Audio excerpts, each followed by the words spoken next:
umejaa rehema na tanguliza shukrani. Bila huyu mama mwema ngekuwa mgeni wa nani? Mnawavunja heshima nyinyi mnawezaje kwani? Mimi wangu akinuna moyo unakosa amani. Mitihani yake yangu mimi nikulipe nini? Kiasi gani sioni mama. I love you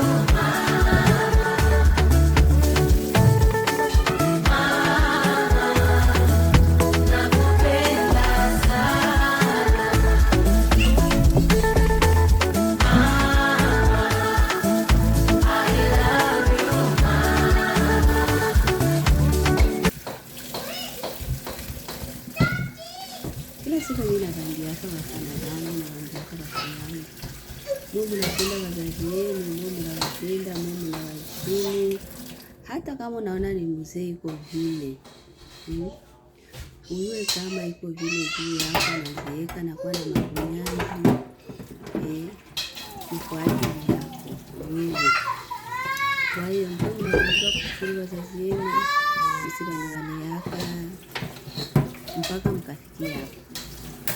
Mungu nakumbuka kuwashukuru na kuwajali.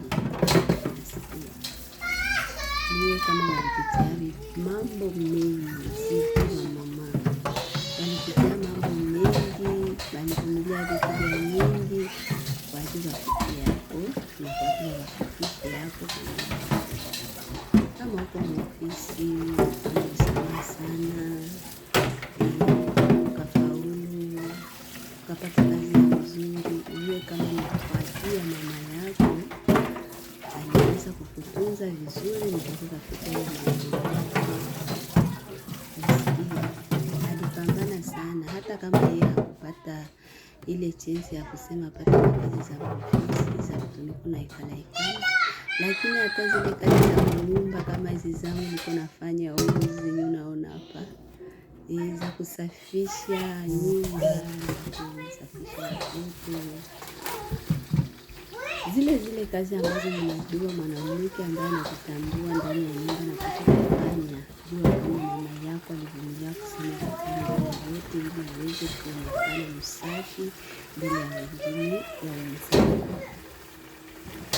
Kwa hiyo ni vizuri sana unakumbuka wazazi wako, na hata ukipata kidogo kama naona kama hawana ile mwae, hawana ile uwezo, unapaswa kuwasaidia wakumbuka. Kwa hivyo kidogo unafanya wakumbuka.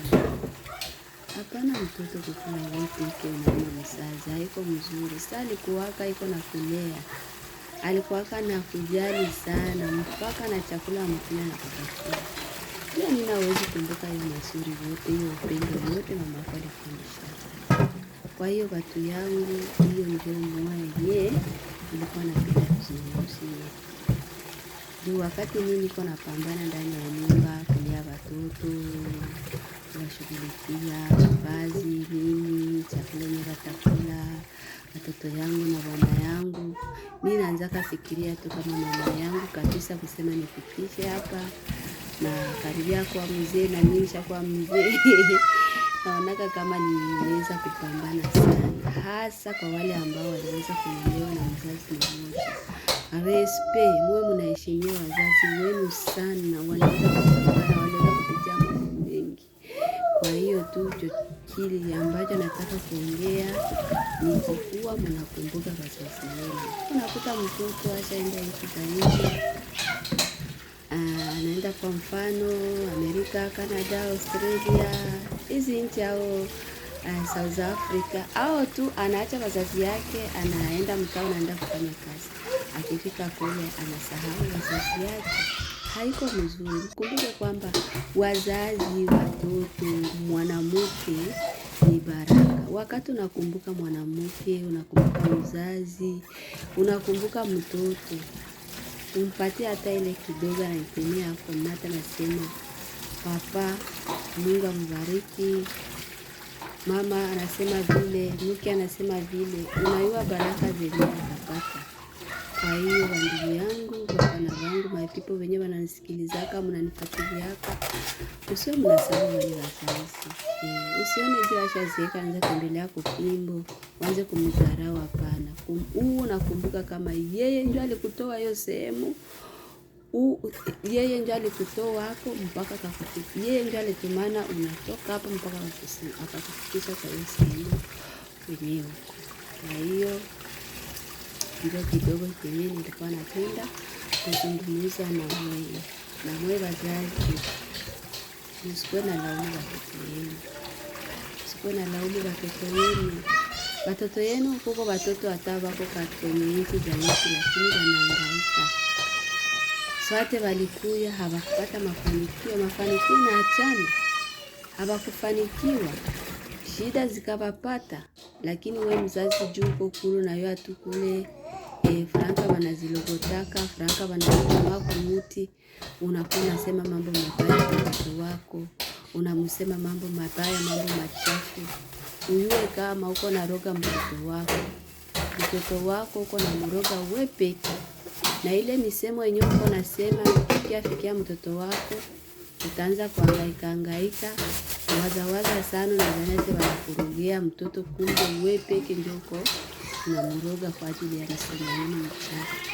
Sasa na mwe wazazi mnapaswa kuwa mnawaza. Hapana kuwa mnasema ni misemo mibaya kwa ajili ya mtoto wenu. Mwe mnafikiria mtoto wangu anaweza kaenda kweli akatumika lakini asifanikiwe. Kitu kiko pale ni wewe mzazi kupiga magoti, unatoa sala kwa Mungu ili aweze kumsaidia apate mafanikio kama wengine uko aliko. Hapana kuwa mnaongea mubaya.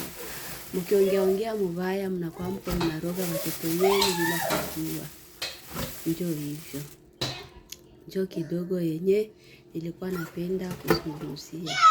Juu kuko wakati unaweza omba mtoto pesa, anakwambia mama, baba, mimi niko na matatizo huku nilifika sikufanikiwa. Magonjwa yalinipiga nini hivi na hivi, lakini mama wewe hautaviona vile, hautasikia. Unawazia sema mtoto anakuima, haujui iko napitia ngapi. Mwa hizo manchi zenye aliendaka yenu, haujui iko napitia vingapi. Kwa sababu akifika kule na kwa kama vile anazaliwa mara ya kwanza. Hana nyumba, wakimfukuza mnyumba. We baba, hautamsaidia zile pesa za kulipia ile nyumba. Wakimfukuza kukazi, hautamsaidia kurudia kwa ile kazi. Akilala tu nje, wewe uko kule mbali. Utabakia tu na stress tu, hautamsaidia kitu. Unasikia? Njoo hivyo. Mkwe mnachukuliana, uelewana mwe wote. Entre mzazi na entre wazazi na watoto vile vile. Unasikia? Unaambia mtoto niuzie kitu fulani, kwa mfano namwambia mtoto niuzie ambio. Yeye kwa mfano ile ambio hayawahi hata kuitembelea ndani. Hayawahi hata kulota kupata zile franka za kukuzia ile ambio. Hiyo ni mfano niko natoa. Au namwambia mtoto niuzie nyumba. Kuuzia mzazi nyumba, kumuzia ambio, kumuzia gari, sijui nini. Sio mubaya kama uko na uwezo, ni mzuri sana. Na vile Mungu huwa anabihesabia kabisa kuwa ni baraka kubwa sana na unakuwa unaongezewa. Lakini wewe mzazi mwenyewe uko naambia mtoto vile, eske mtoto wako ashauza ile ambio, ashauza ile nyumba yenyewe uko nasema kuuzie, yenyewe uko nasema kujengeshe? Sio mubaya, lakini yeye ashaiuza au angala nangaika makampani tu. Angala nangaika makampani apate tu chakula na kulipa manyumba za watu. Njoo hivyo wazazi yangu na wandugu yangu, waloko yangu, wakaka yangu, wenye nilikuwa napenda.